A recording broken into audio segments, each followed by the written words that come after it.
At the edge of a remote village stood an abandoned mansion, dark and decaying, known by everyone as the Black Mansion. For generations, people whispered about the cries of a woman that echoed through its walls every midnight. Some claimed she had been wronged long ago, her spirit trapped, forever seeking revenge. No villager dared to step near the place after sunset, but four reckless friends, eager to prove their courage, made a bet. They decided to enter the mansion at midnight and spend the night inside. As the clock struck 12, they pushed open the rusty iron gate. A cold gust of wind rushed past them, carrying with it the smell of damp wood and decay. Inside, the walls were lined with torn portraits. Their painted eyes seemed alive, watching every step. The floor creaked under their weight, and a suffocating silence pressed on their chests. Suddenly, from the upper floor, they heard a faint sound of sobbing. The sound grew louder, sharper, like someone's heart breaking in the shadows. The four froze in place. One of them, trying to sound brave, whispered, "I'll check it out." With trembling legs, he started climbing the staircase into the darkness above.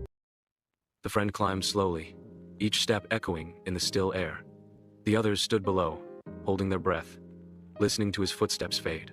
Then, silence. For a few seconds, nothing could be heard until a blood-curdling scream tore through the mansion. It was the kind of scream that froze the blood in their veins. The three panicked and rushed upstairs. They burst into the room where the sound had come from, but it was empty. Their friend was gone. On the floor, long scratch marks dragged across the dusty boards, as if someone had been pulled into the shadows.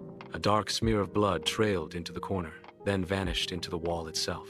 One of them leaned closer, and from deep within the walls came a faint, desperate voice. "Help me." It was their missing friend, but the voice warped, turning into laughter, mocking and cruel. Terrified, they bolted downstairs, desperate to escape. But as they reached the main door, it slammed shut with a deafening bang. The lock twisted on its own. Then, a whisper slithered through the darkness, chilling them to the bone. "Now, you will all stay here, forever." The villagers heard strange noises all night.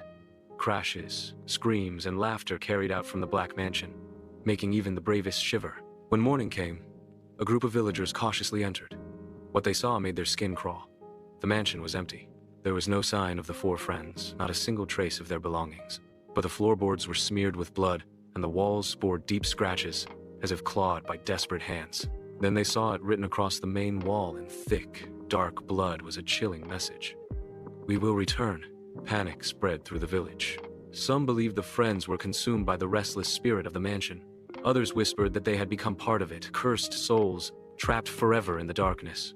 From that day on, never dared to step into the Black Mansion again. Yet, on certain windy nights, villagers swore they coming from within four different voices, mingling with the cries of the woman. It was as if the mansion had claimed new residents, and they would never, ever